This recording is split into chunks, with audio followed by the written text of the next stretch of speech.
All right, we will get started.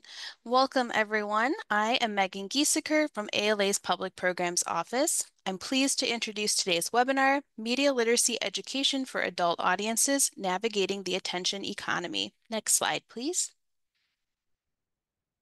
Before we start, I'd like to make a few quick announcements. Today's webinar is a presentation of ALA's Public Programs Office and is the fourth session of 5 in our Media Literacy Education for Adult Audiences Architecture of the Internet webinar series. This webinar series focuses on topics included in the recently published programming guide, which we will put into the chat for you. This project was made possible by a grant from the U.S. Institute of Museum and Library Services. The views, findings, conclusions, or recommendations expressed in this webinar do not necessarily represent those of the Institute of Museum and Library Services. Hopefully, many of you are familiar with Programming Librarian, a website of ALA's Public Programs Office. We have a lot of program ideas and an online learning library full of free webinars like this one. Next slide, please. A couple of notes about our virtual classroom. Only the presenters have microphone access. Live captions can be enabled by clicking on Show Captions. Please use the chat feature to engage with your peers. To ask questions of the presenters or ALA staff, please use the Q&A window. If you are experiencing any technical issues, please use the Q&A feature to communicate with ALA staff. Next slide, please. We are asking for volunteers to participate in one-on-one virtual conversations with our partner on the project, Knology, a nonprofit research organization who is helping us with evaluation. These half-hour conversations will focus on what you have learned during the webinar series and take place on Zoom. If you are interested, please fill out the brief Google form that we will put into the chat for you as well. The link is also on your screen. Your participation helps us to continue our work on this very important topic. Next slide, please. Now I'd like to introduce our speakers for this afternoon. Ana Kozlowska Barrios is an associate professor, reference and liaison librarian, honors college instructor, and fellow at the University of Illinois, Chicago. She has published articles and presented on media and information literacy, MIL, and is active on many national and international committees. In 2023, she was elected the representative for North America and Europe for the International Steering Committee of the UNESCO MIL Alliance. She holds a doctorate in education policy, organization, and leadership with a concentration in global studies and education. Her research explores how the MIL curriculum can encourage participatory politics and informed civic engagement among college students with immigrant backgrounds. She's a recipient of 3 different UIC Teaching Awards, honoring our professor's excellence in 2023, Enchanting Educator in 2024, and the Honors College Instructor of the Year also in 2024. Manya Tomlinson is a reference librarian and the undergraduate success facilitator at the Atlanta University Center Robert W. Woodruff Library. She is part of the library's online learning unit and serves as the student liaison for mass media arts and psychology. She actively participates in library instruction, outreach, and student orientation activities. She translates her retail employment experiences and personality into positive user interactions. She earned her graduate degree from the University of North Texas and her undergrad degree from Bennett College. She also earned a certificate in e-learning instructional design and development from Oregon State University. She's a native of Atlanta, Georgia, and has over 20 years of experience in academia and HBCU libraries as either a student, an alumna, or a staff member. She has made scholarship, service, and literacy the center of her life's work. And with that, I'd like to turn things over to our speakers. Next slide. Welcome, everyone. Thank you so much. I'm really excited, to see so many of you here. I also wanted to thank the ALA Public Programs Office for this invitation.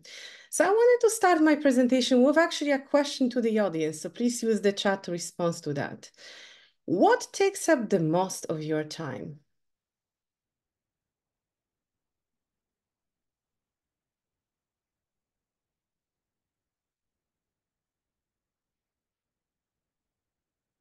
Email, staff questions, work, sleep, email. Okay. Lesson planning, patrons, so a lot of work-related stuff. Oh, okay. lesson planning, more of. So pretty much I see, you know, certain categories. So that would be either work related or sleep, right? I don't see lazy students. Okay. Grant writing. So yes, a lot of work. I would say probably work and sleep is the ones that you are pointing to. And emails, which also could be, you know, part of that. Thank you. So next slide. There's more questions coming. So what do you think? Like, how much time per day do Americans spend with digital media? And Sam, could you launch a survey? So you have four options: 1 to 3 hours per day, 4 to 6, 7 to 9, or more than 10.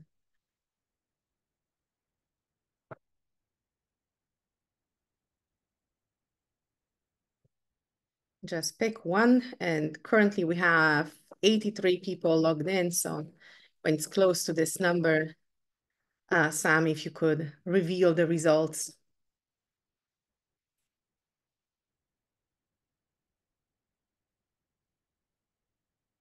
Okay, so we have two most commonly mentioned responses that would be 7 to 9 hours and 4 to 6. So according to the e-marketer data provided by Statista in 2024, actually this number is about 8 hours. It's 8 hours and a few minutes. I don't know how many of you are surprised by this number, and what do I mean by digital media? Actually, in this presentation, I'll be very often using the term digital tools. That means use your phone, any app, social media, whatever that you know would be. So currently, this number for Americans is slightly over 8 hours. So if you haven't slept today for 8 hours, that actually it's pretty it tells you a lot, right? That we spend a lot of time with our phones. Can you go to the next slide? So why we spend so much time, that's actually the topic of today's discussion. So I will tell you briefly the definition of the attention economy, what it is, who's the founder basically of that concept, how is it used in advertising, because automatically the goal of the attention economy is either to generate a profit or influence us, right? So I will talk a little bit about the advertising, also what impact it has on our well-being, and how can we educate library users about the attention economy. Next slide, please. So what is the attention economy? The concept of attention economy emerged in 1970s from the work of Herbert Simon, and it basically merges two disciplines. One would be economics, that is concerned with scarcity, and the other one psychology, so our attention, basically as being part of our human thoughts and behaviors. Simon is very well known for his bounded rationality theory, for which in 1978 he received a Nobel Prize in economics. So bounded rationality is a theory about economic decision-making that Simon famously called satisficing, which is a combination of satisfy and suffice. And I will come back, you know, to this theory while I'm speaking about advertising. So can you go to next slide? So in this chapter, you know, from 1971, Simon famously states, and that's pretty much, you know, the essence of the attention economy. In an information-rich world, the wealth of information means a dearth of something else, a scarcity of whatever is that information consumes. What information consumes is rather obvious. It consumes the attention of its recipients. Hence, a wealth of information creates poverty of attention. So I wanted to stop in this last sentence for a moment, that a wealth of information creates a poverty of attention.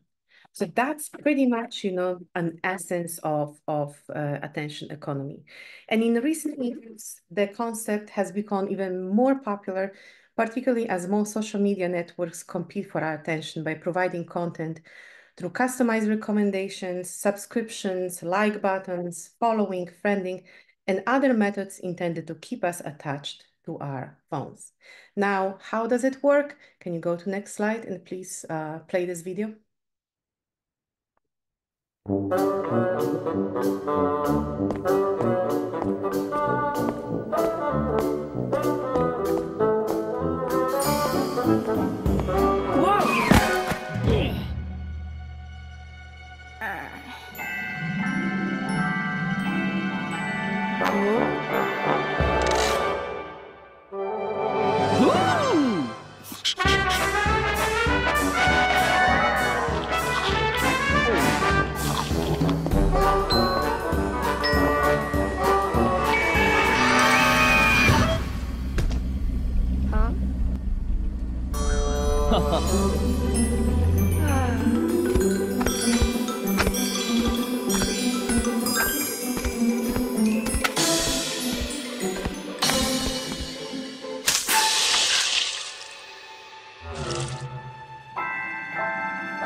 Okay.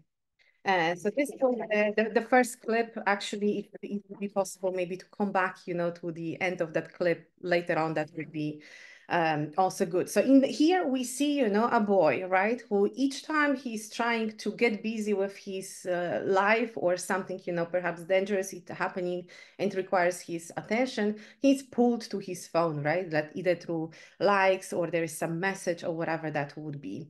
And then he's happy, right? And when he's not receiving this stimulus, all of a sudden he becomes, depleted. And then again and again and again. And that's pretty much, happens when that shows our relationship with phones. That sometimes we just want to check work email, let's say, but we somehow end up, for hours sucked to our phones. And for this video, I'll provide the reference at the end, but also probably many of you have seen the documentary, The Social Dilemma. I know that there is a lot of controversy about, this documentary. Some people agree with the general message. Some people say that it's dramatizing the problem. So obviously there are different, opinions, but I think it's worth seeing. Or perhaps maybe some of you seen the TED Talk videos by Tristan Harris, that it's talking explicitly about, how companies, especially social media companies and some apps, are using our attention, basically the attention economy, to keep us as long as possible attached to our phones. Next slide, please. So how does it work, in advertising? So the Herbert's bounded rationality theory suggests that rationality of actual human behavior is always bounded by human limitations. And he specified like 3 basic limitations. The first one will be available information, that either there's too little, or as in case of our digital tools, that will be too much. The inherent cognitive capabilities of processing power of human mind. And the third one, the finite amount of time humans have to make a decision. So basically, this is what the bounded theory is talking about. Now, the way how advertisers are working, because as I said, the ultimate goal of attention economy is to generate profits. So one of the ways how the profit is generated is through the use of ads. And I use this graph, but it's basically that attention. There are 3 types of attention. One would be the active viewing, the second one passive viewing, and the third one non-attention. And what the marketers are trying to do is as much as possible to push us towards the active viewing, okay? And they do that by providing top-down or bottom-up triggers, especially when we are in the state of passive viewing. So like, let's say you go, to your app, or you watch a show on Hulu or whatever that would be. So you are not actively seeking, ads, but at the same time, you are being exposed to them. So the top-down triggers are considered to be personal and goal-oriented. So for example, that we deliberately search for something online and see a personally relevant ad on a digital platform. So that would be the top down. Now, the bottom up, that, for example, that would be when the ad delivers some form of unexpectedness. So either through a loud sound or some emotional, emotional content, animation, whatever that would be. So those are usually those pop-ups, that you see on your screen. And the goal, of DOS is, so when they are working on you in your passive viewing mode, is basically as much to shift you, towards your full attention and make you basically buy buy the product. So next slide, please. I wanted to play you this, probably some of you already have seen, because this is an old movie from 1989, and it's called The Truman Show. If you have not seen it, I definitely encourage you to do so. So Sam, could you please play this clip? Good morning, Truman. Good morning, Truman. Hey, how are you guys? Beautiful day, isn't it? Always. And how's your lovely wife? Good, good. How about yours? Oh, couldn't be better. Good. Nice talking to you, Truman. You too. Let's go. Look what I got free at the checkout. It's a Chef's Pal. It's a dicer, grater, peeler, all in one. Never need sharpening, dishwasher safe. Wow.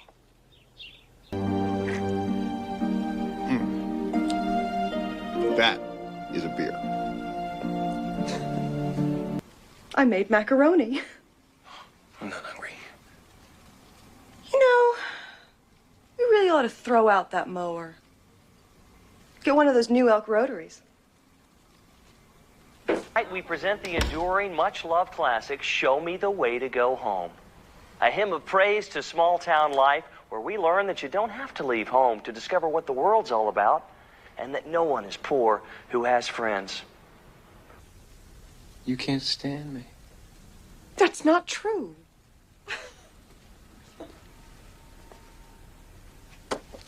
Why don't you let me fix you some of this new Mococo drink? All natural cocoa beans from the upper slopes of Mountain Nicaragua, no artificial sweeteners. What the hell are you talking about? Who are you talking to? I've tasted other cocos. This is the best.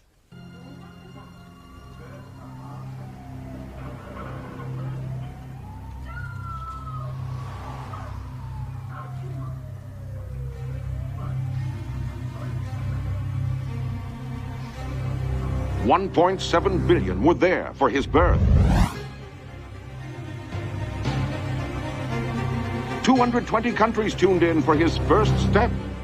The world stood still for that stolen kiss. And as he grew, so did the technology.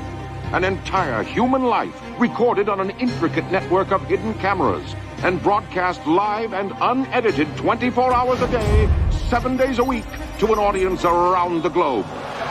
Coming to you now from Seahaven Island, enclosed in the largest studio ever constructed, and along with the Great Wall of China, one of only 2 man-made structures visible from space. Now, in its 30th great year, it's The Truman Show!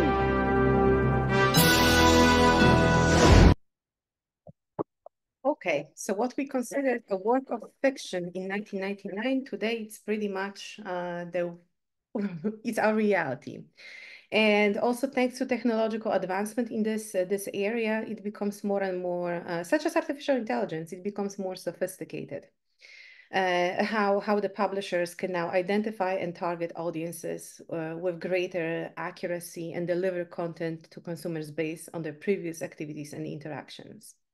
And the result of that is that the user receives more relevant content, which is better tailored to their preferences, a factor which helps drives future engagement. So there is a convenience, to that, right, to this, but at the same time, there is also, a high price that we need to pay. And probably, like speaking of the advancements of all of the different technologies. So we know that when we are looking for something, especially when we are deliberately looking for some product, we get more ads, or more content that would be tailored specifically to this, that would show you exactly what you have been looking for. But probably you also caught yourself sometimes that when you are talking to your partners or your children or even to your coworkers, that you just talk about something and then all of a sudden something miraculously pops up on your phone or on your TV. And I would say that even more and more with the rise of the artificial intelligence, I don't know if you experienced that already. I definitely did, that I thought about something. I did not even voice what I'm thinking about it. And somehow I saw it, was there. So this is incredible, But this is also kind of scary, you know, like where this is going, that the digital tools are able to predict what you're going to be needing in the future before you even think about it. So, and it has various consequences of a mental health. And so there is a link to depression and anxiety. However, I need to emphasize this. There has been a lot of studies done on this link to depression and anxiety, although there is no conclusive evidence, and I wanted to emphasize that the phones or social media cause depression and anxiety. So there is a link, but there is still more research needed, you know, in able to determine whether there is a causal effect. However, we do know, you know, about some of the consequences that happen. So, such as, for example, the body dysmorphia. And I just read in New York Times recently that the prediction is that by 2025, 90% of content that we see on our digital tools, they will be generated by AI. What does it mean? That there will be more and more those perfect, you know, faces. And what it does, you know, what it does to young people, what it does to such demographics as women, for example, to everyone. I don't want to, you know, select only those few, but however, we do know that certain groups are more even predisposed, you know, to that. And showing these beauty standards and those completely unachievable, unattainable goals. And the other one kind of like negative consequence when it comes to our mental health would be the social comparison, which again, it's not new. Because the keeping up with Joneses is a very old saying, right? So we know that we tend to compare ourselves, either that will be to our neighbors, to our coworkers, and to our family. However, what happens, you know, with the advancement of the digital tool, that pretty much, you know, the entire world we are comparing ourselves to. So normally you would not necessarily know about the trips, professional successes or whatever that would be, you know, friends from your elementary school. But now with the social media, you do see it. And whether consciously or subconsciously, we do compare ourselves to other, and it does impact us. Political polarization, that's beyond, you know, this topic, but I don't think so, you know, we need to mention that. And I'm very happy to see so many international folks here also attending this workshop. But for those of us, you know, in US recently, we had elections that the outcome of the elections was 73 million to 75. So it shows you, you know, the depth of the polarization in the society, and many credit social media and the content and the echo chambers and the content, you know, that we are receiving that impacts in the way how we are functioning. And finally, the addiction. Next slide, please. So I wanted to bring to your attention a very interesting research done by Anna Lembke and her seesaw analogy. So you can read more about her research in the book Dopamine Nation: Finding Balance in the Age of Indulgence. I am providing the reference to this book at the end. So Anna Lembke basically is saying that humans, we as humans, we are predisposed to constantly seek pleasure and to avoid pain at all costs. And our thinking could be compared, you know, to a seesaw. And basically with the phone, we can very easily access any kind of information. So like, let's say, okay, you want a chocolate cake from this particular bakery. It's very easy. You can, you know, order that through Grubhub or any other kinds of, you know, service. You want this particular piece of clothing. You can request it through Amazon and it will arrive very quickly. So like those constant, or, you know, you post something on social media and you see that lots of people, they like it. And it gives you this constant source of pleasure. And we keep, you know, like pushing and pushing and pushing on this one side of the seesaw. And it caused depletion, basically. We become, instead of being more happy because we have more of a good thing, we become more and more sad, because it works the same way as with any other like substance abuse, let's say. So first it's fun, right? But when you start taking more, you become immune to that. And in order to seek for the same kind of, you know, dopamine rush, you either need to increase the amount or you need to increase the potency. So the kind of the same way it works, you know, with our mindless scrolling or with our use, you know, that all of a sudden, even though maybe ideally you would like to spend 2 hours, but somehow we do spend 8 hours okay? Because we are constantly seeking this this dopamine that would give us this form of pleasure. And what she's saying is that, you know, in order to get out of this, we need to actively seek pain. And by pain, I mean either, you know, turning off your phone, and there is a lot of research, you know, done on that as well, or, you know, just purposely engaging in activities that are analog, like, you know, going for a walk or having a fully present conversation, you know, with someone. So those would be kinds of, you know, things you could do in order to generate the pain. So then when you come back, you know, to the activity that induces, you know, pleasure, it kind of there's a more opportunities and hope for balance.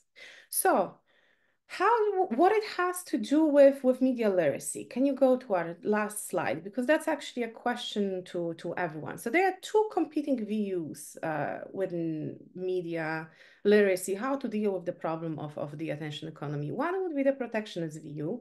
And probably you heard about, you know, more and more attempts, especially in schools, you know, to, for example, ban phones.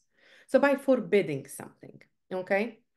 And the second one is the empowering view, which is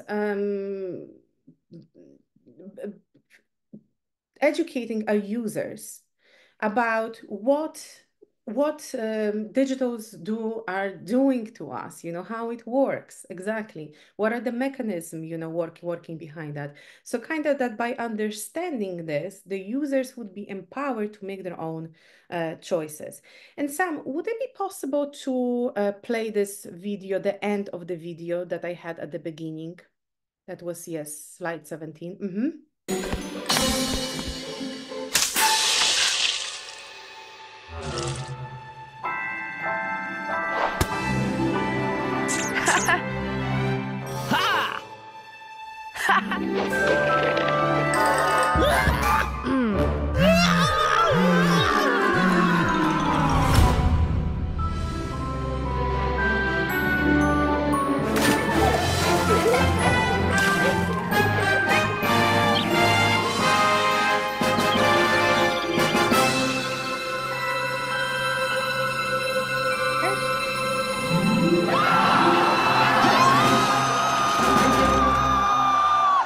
There we go.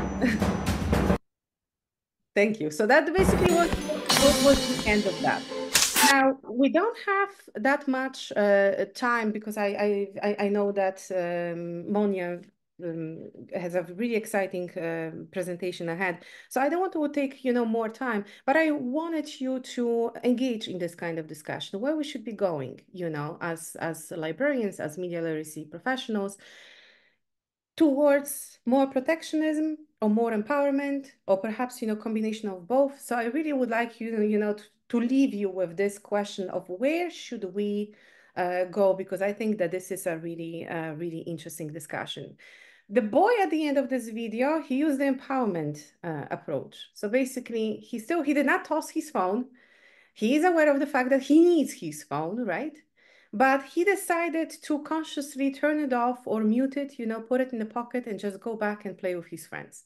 Engage, you know, in real life kind of activities. So that will be, you know, one of the examples of this kind of empowerment approach. Again, I invite you to discussion.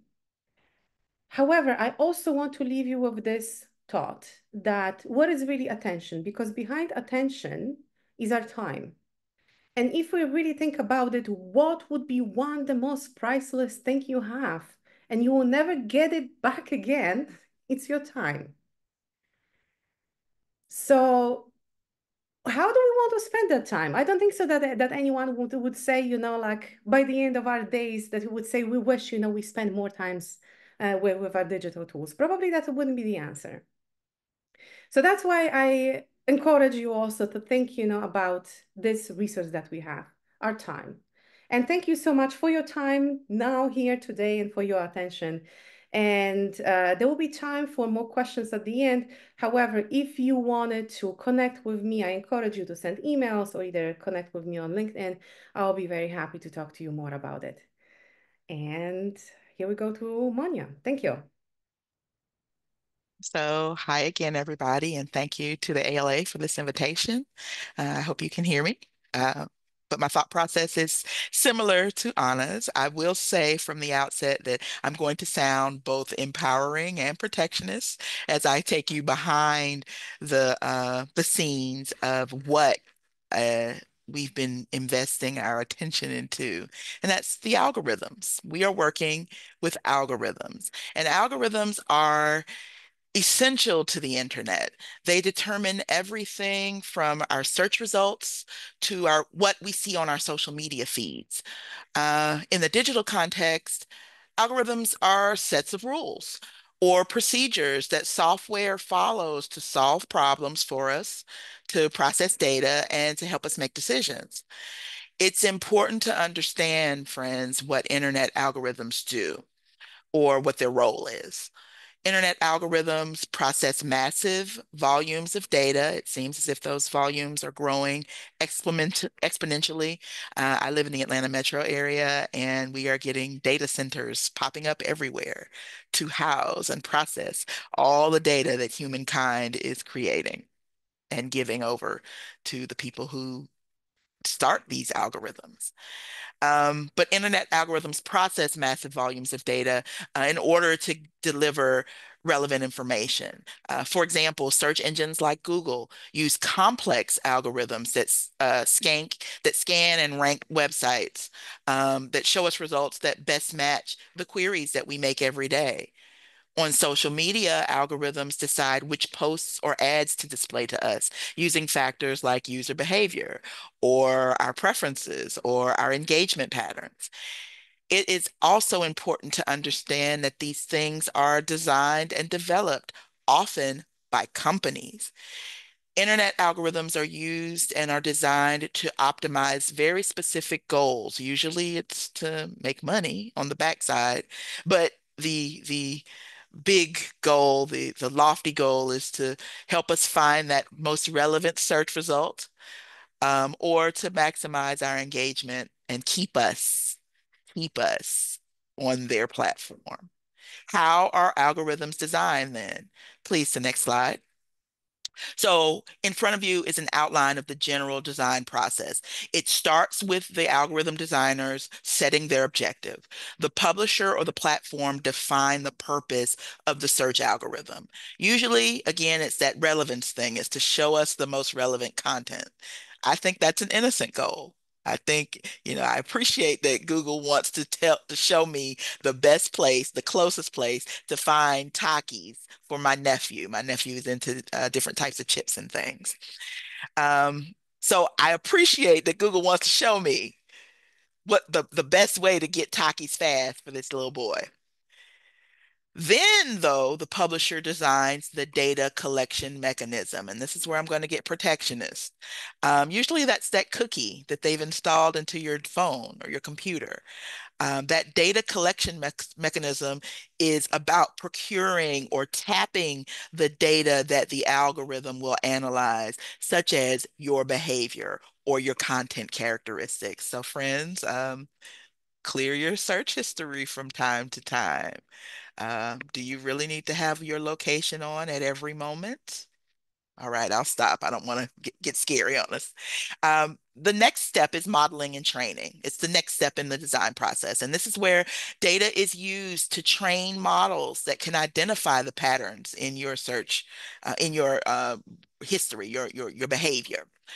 Machine learning is often employed here, and this is where algorithms learn from the data in order to improve their accuracy. And then finally, the design process is about testing and making adjustments. Algorithms are tested in real-world scenarios to ensure that they meet their intended goals. And then the developers behind them tweak the rules as needed to enhance the performance. Here's another major idea to be aware of. Algorithms, particularly the big internet search engines and social media platforms, undergo continuous optimization. They're learning and they're continuously figuring out how to learn in a more effective way. Algorithms are rarely static.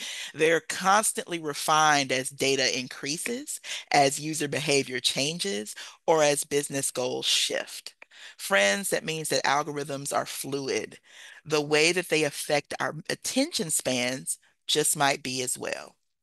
The result is a complex, ever evolving digital environment where algorithms shape most of our online experiences. That's good in a way, it helps us find what we need, but it's also driving engagement and helping businesses make money. Next slide, please. The problem is that most search algorithms, the problem is that most search algorithms are things that we put our trust into. We, the information seekers, put our trust into the algorithm, authors, and the rules that they set. That's given folks a lot of power. They program the algorithm to identify what's valuable and what has authority. They organize web content by relevance and authority. They're setting the benchmark for what we should believe. And that's problematic to me, friends, but I'm going to back off. I really just encourage you to ask yourself and library users where they get their information.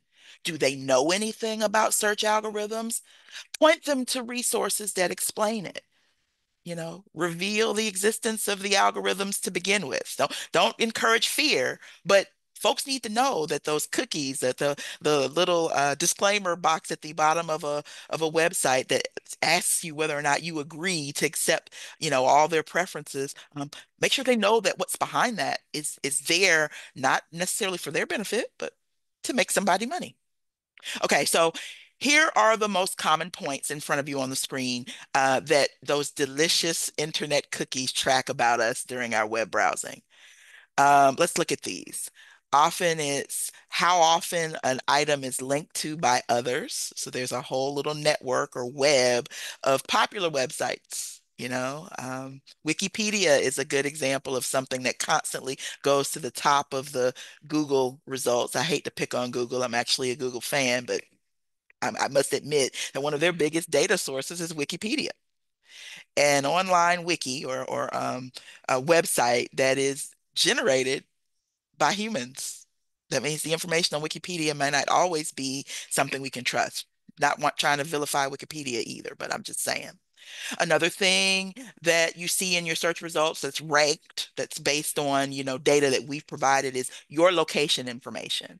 A good example of this is where I work. I work in an HBCU environment in a large urban community, and I frequently search Google because, again, I'm a fan for things related to my hair. I grew my hair into what we call locks a couple of years ago. And so I can find based on my search engine at any moment. I'll get off Google. Let's do Instagram. I'm on Instagram at belllibrarian.com. I'll put it in the chat momentarily. I can find, no matter when I open Instagram, suggestions for places to go to get lock products for my hair.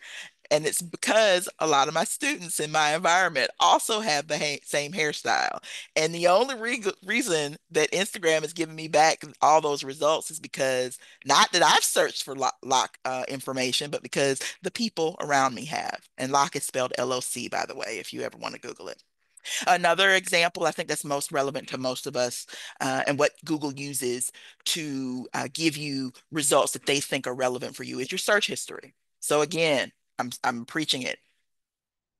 Clear your search history from time to time. Clear your cache, because Google is making predictions as to what they think is most valuable to you based on an algorithm that uses your search history as the source data. Next slide, please. I'm going to try to move us forward. Oh boy, this is the scary one, but it's necessary. Algorithms, particularly those used in social media, used on streaming platforms and digital advertising, are designed to capture and retain your attention. It's what Anna was talking about earlier. And they do this by analyzing your behavior and tailoring content to your interests, to you. Here's how they do it. They collect data on us. I've been talking about it a lot. Algorithms track your actions, such as your likes, what you click on, how long you engage with a piece of content. That's your watch time for videos like on the YouTube platform. They also track your shares and whether or not you share something with others. They use this data to create a profile of your preferences and your habits. Those Algorithms suggest content based on what they know about us already. So based on your behavior, algorithms curate content that they predict will keep you engaged. For instance, they might show videos similar to ones you've watched or suggest posts that align with your belief, creating that bubble that my colleague was talking about earlier. Platforms use psychology on or against us. For example, algorithms leverage psychological principles like intermittent rewards, giving you, you've ever made a post on social media and got a like from somebody who you don't know? That unpredictable like where you go, woo, yay, somebody's digging my content. Might have been because of that platform driving somebody to your feed in order to get you to make more content like that. Algorithms leverage psychological principles to create a sense of anticipation and satisfaction. It's that neurological response where you're just happy to keep scrolling and engaging. Platforms optimize your engagement. They often prioritize content that elicits those strong emotional responses, such as anger, joy, or surprise, because emotionally charged content is more likely to be shared and commented on. So, yes, you're going to see a video about, I'm trying to find a good example that's not too fraught. You might find something about the idea that the earth is warming, right? That is emotionally fraught now that I think about it. And because that's such a emotionally fraught topic, you'll engage with it. You'll like or hit no or hit the shock emoji, depending on what platform you're on. If you respond to that ad or that item, you're going to see more items like it because the platform is trying to get you to respond, to stay on. During the last American political campaign season, I wound up just not engaging with any articles or content or ad for either candidate, local or non, because the more I did it, the more content about politics popped up on my feed. And I was trying to stop that. So I stopped engaging and I taught the algorithm to leave me alone about politics. It didn't completely work, but I'll stop there.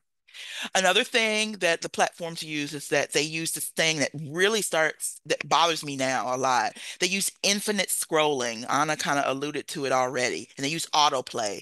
Infinite scrolling and autoplay ensure that you encounter content without having to search for it, making it easier to what? Stay on the platform longer.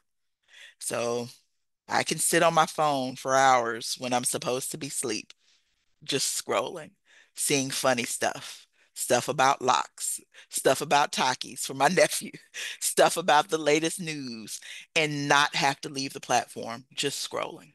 And I find myself doing it. I'll out myself there. I admit I still play into infinite scrolling and autoplay. So this next one is a psychological one, but it's probably the most important, I think the most visceral of the ways that these platforms feed on our attention. They utilize our sense of FOMO, the fear of missing out. Notifications and updates create urgency, making us feel like we might miss something important or something that's trending if we don't check frequently. Little tip for you, particularly on Facebook and Instagram, on the social media side of the house, turn off notifications. Do it. I promise you, it'll improve your experience and help cut the FOMO. All these tactics on the screen benefit companies because they increase the time, like we've been saying, that users spend on their platforms, which directly translates to higher ad revenue. Again, it's making somebody money. While these systems can be useful and entertaining, I really don't want to take away the good that our search engines and our social media platforms provide in our lives. We are still making money for someone. And these platforms can contribute to issues like addiction, reduced focus, and I think the most relevant for our time, misinformation. Next slide, please. I'm going to pick on Google for the last time. I want you to understand that algorithms are systematic procedures that define a whole sequence of operations. Google's PageRank algorithm, for example, serves users search results that are ranked based upon information such as how often a web page is linked to by other sites, like we've been talking about the location information of the user, and past searches amongst other information. PageRank is big business for Google. Its goal is usefulness and convenience. And I agree and do acknowledge that, yeah, Google meets the goal. Google can help me find the nearest restaurant next to the hotel I'm staying at when I'm traveling. I appreciate them for that. I'm not suggesting that the algorithm that Google uses, PageRank, is not useful and convenient. However, all of us, users and library workers, need to be aware that search algorithms and the tools that employ them aren't perfect and lend themselves to bias and also privacy and intellectual property issues. In common social media parlance, my friends, our favorite algorithms are problematic.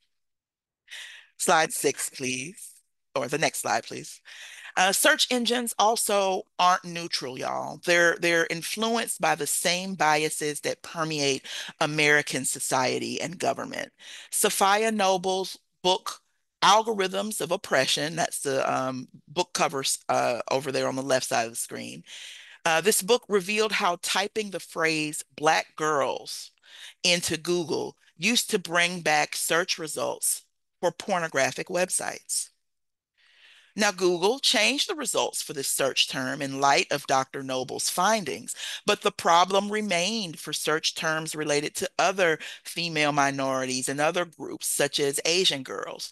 As a matter of fact, before we started today, I wanted to go in and just search some terms like Asian girls or Native Americans or transgender and see what popped up in the Google results. I encourage you to look and see. I do want to give Google, credence and not, trash them. I think they're working to establish more neutrality, but back in the day, it was a problem. It's been noted that algorithms can reproduce and support the same negative stereotyping that occurs in real life. Algorithms do not create themselves. Data scientists create the code for them, and they're human. Like all human beings, data scientists have biases, for better or worse. In the programming guide that Anna and I helped develop, the advisory panel quoted several resources that help us understand that algorithms are not neutral. Another one of those is what you're seeing on the right side of your screen. That is the documentary Coded Bias. Coded Bias investigates the bias in algorithms after an MIT researcher uncovered flaws in facial recognition technology. And it's really, in depth and it's riveting. It's also scary because there are flaws in facial recognition technology. There are also flaws in technology like, those automatic sinks and hand dryers that we use in public restrooms. Many of those have a bias that is now being discovered and addressed, and that is that based on the amount of melanin in your skin, the the automatic sink mechanism may not work. So sometimes when I'm in the airport trying to wash my hands, I have to, tell the machine by flipping my hands around to turn on because I don't have a lot of melanin on the back side of my hands. On the palm of my hand, I mean, I have a lot of melanin on the back side of my hand. On the palm of my hands, it's lighter. I have less melanin, so I have to make sure I'm telling the machine uh, that I'm still here and I want my hands washed. And it's a bias that the programmers of this technology, I don't think really thought about. They're working on it. So there's stuff there. But the idea is that there are flaws in the technology as it's been coded. And that's a bias there. Understanding the bias behind algorithms is essential because even in our everyday vocabulary, we use terms like Google it as a synonym for looking for the correct answer. If the algorithms are biased and intended to generate profit, then whose truth are we serving? Next slide, please. So these questions become even more critical with the rise of artificial intelligence and tools such as GPT. AI is the capacity of computers or other machines to exhibit or simulate intelligent behavior similar to humans' abilities and skills. So AI is simulating decision making and writing and speaking. It's learned to do so. Although the concept of AI is not new, it went viral with the 2022 launch of ChatGPT by the company OpenAI. The acronym ChatGPT stands for Generative Pre-trained Transformer, which means nothing to you and I. It refers to a chat box that uses a computational model to produce human-like responses. Using what is known as a large language model, ChatGPT is trained to predict the next word in a statement or to create a response based on this prediction. ChatGPT has no way of discerning fact from fiction, friends, and many reports have cast aspersions on the quality of its responses. So I'm saying all that to say, y'all, ChatGPT is here. I don't think we should be afraid of it, but we need to understand that the value of what ChatGPT might present to us is something we need to consider because it doesn't know truth from fiction. Next slide and final slide, please. The last thing I present to you is the why, friends. We as library workers and as readers have a responsibility to understand the information culture we are living in, as misinformation, malinformation, and disinformation are here. We must understand that algorithms will bring us back a lot of information, but the quality of information is the question. How many times have you Googled a business but got faulty or incomplete information? Raise your hand, right? We just need to be aware that that is a probability, a possibility. We must also learn to watch for bias and be able to help our users recognize it. We must keep the focus on protecting people's privacy while they are web browsing and scrolling, but also educate them on how privacy just isn't a guarantee in the society we live in. We should watch for intellectual property issues and encourage our users to. And finally, we must be aware of and teach others that algorithms are not designed for quality. They are designed to grab, keep, and capitalize on our attention. What I want all parties to really do is to think critically about what you see and how you can change the way algorithms affect us. So friends, I encourage you, use that hide feature in the Reels section of Facebook and Instagram. Close some ads. Stop scrolling so often. I know it's not easy. I do it too. Know that your favorite sources of information may be and probably are problematic in some way, and that you, the thinking person, will have to be active in your efforts to find the truth. I thank you for your attention and your time. I'm sorry to preach, but it's because we know that we live in an attention economy and we have to understand what it is and help our users understand what it is so that they can get the quality information that we're all looking for. Thank you. Awesome. Thank you both so much for that really thought-provoking presentation. There is some time for questions right now. If everyone has any questions for our presenters, please take a moment to put those in the chat, or the Q&A feature, actually. The chat as well. We're looking at both, so happy to get to as many questions as we possibly can. And we'll jump right in. So any advice on how to determine if a website we are searching for is a legitimate website or a fake website made to look like the legitimate site we were looking for?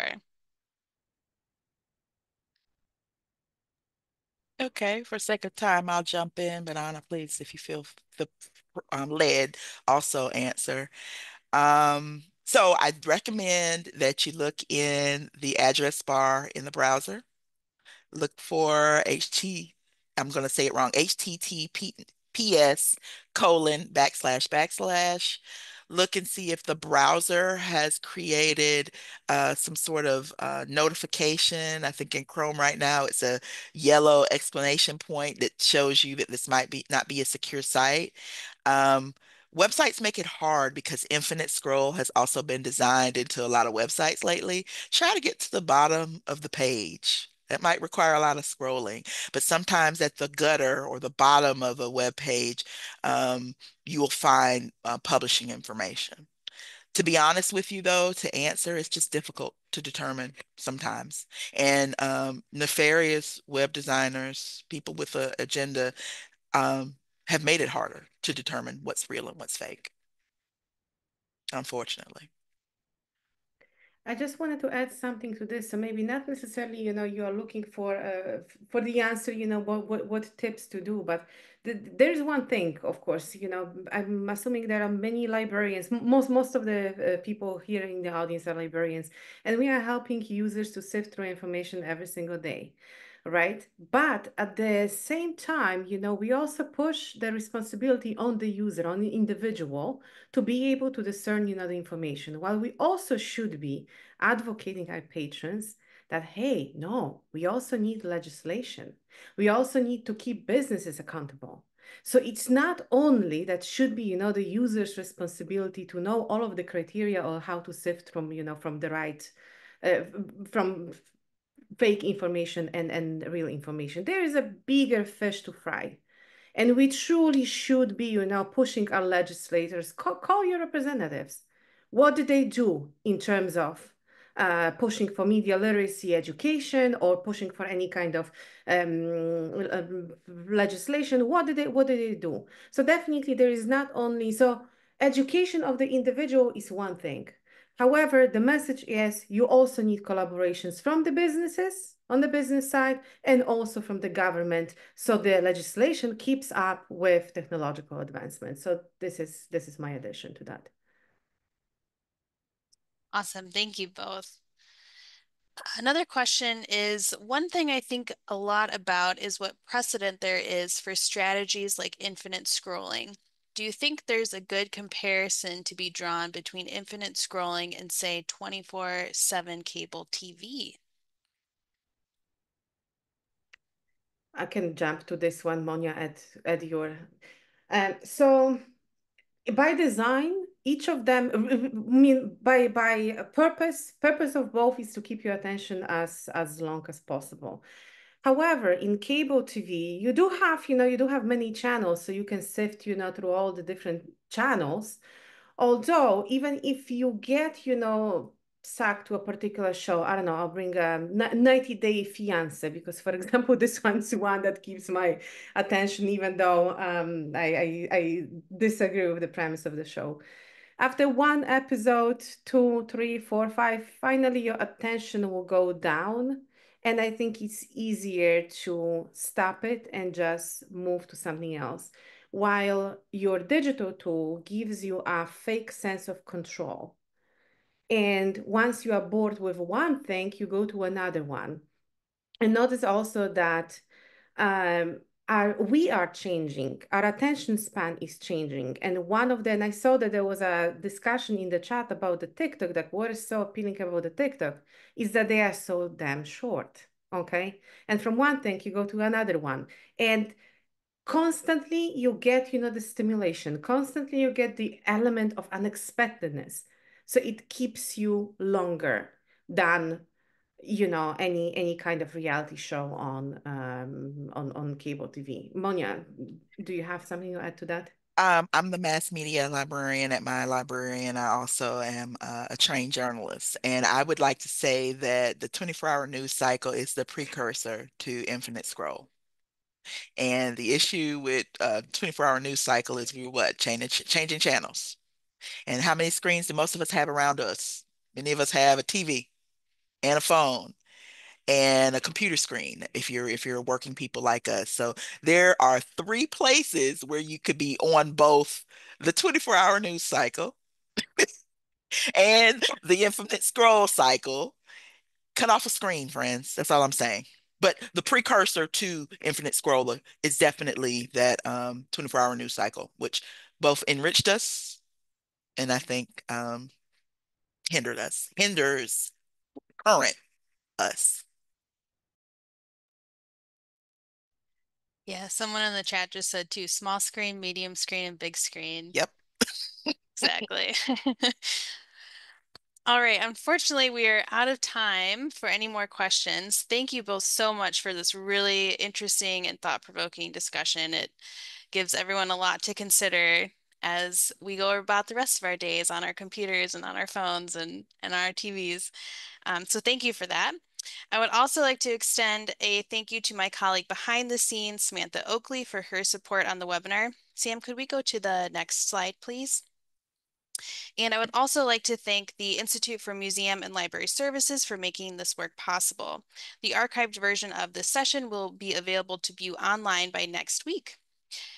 We would like to encourage everyone to attend the last session in the series. The link is on the screen now, but we will also post it in the chat I did earlier. The last session will be focusing on ChatGPT and conversational AI. So you all set us up great to move on to the last topic in our series. And one final note, as you exit today, you will be prompted to take a brief survey. Please take a minute to fill it out.